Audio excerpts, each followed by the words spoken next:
too. So, the next video we're going to get into mixes and things like that, but there is one more thing I need to talk about that's different. On sends, such as the main, the aux, and the monitor, you have a different type of equalizer. Over here, we talked about the parametric equalizer. Now we're about to talk about the graphic equalizer. I think most people that have seen something about audio have seen a graphic equalizer. It's the one that's like in a rack with all the little knobs that looks like a sine wave. That's the graphic equalizer.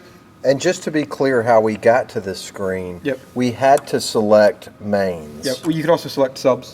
And Okay. then it's up here at the top like you'd normally find where everything else is, and it's just GEQ. But GEQ does not pop up in a regular channel. It does not. correct? It's not in a regular channel. It's Okay. just on the sends. Okay.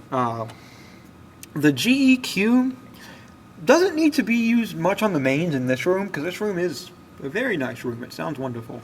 But, you know, some things constantly ring back at certain frequencies. Like if I have floor mics, I can guarantee when they do feedback, it's going to be around 250 and 430 hertz. So I could just come in here and click on 250 and pull it down just a skosh. And then come, you know, and click on 600 and pull it down just a skosh.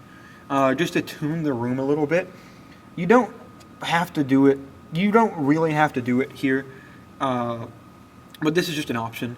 If you look at your EQs and you're like, man, all of these look the same, you can just pull it down here a little bit. It's super simple. I normally just leave it flat. It just lets you change an output send. They're also on the monitors. And there's a cool little trick. If you have this selected, there's a button down here on the bottom right that says GEQ fader flip. And it'll put the GEQ on the faders, which if you got stuff going through the mains, you fader flip. You got a PFL, sorry. It's now popping up on these meters so we can see what frequencies are going. And that's just a cool little gimmick. But I just thought I'd show you this. You don't have to know the frequencies of what's going on because it shows them up there and you can just pull stuff down. It's a little easier to use equalizer, but it's not used that much. Now, if you played with this just for a minute, just exploring, and you wanted to just go back to a flat line, is that possible? Unfortunately, this one does not have a flat stored. You could make one, or you could just recall the show or scene. It's not, unfortunately, it's not that easy on this. Okay. That's not, this rule I'm about to give is not a rule for this room because you won't end up tuning this room much unless you're crazier than I am. But whenever you use a GEQ, the rule is if you move more than half the faders, you need to start over. So if you have all of these making a sine wave, you need to start over. You should only have to move half of them.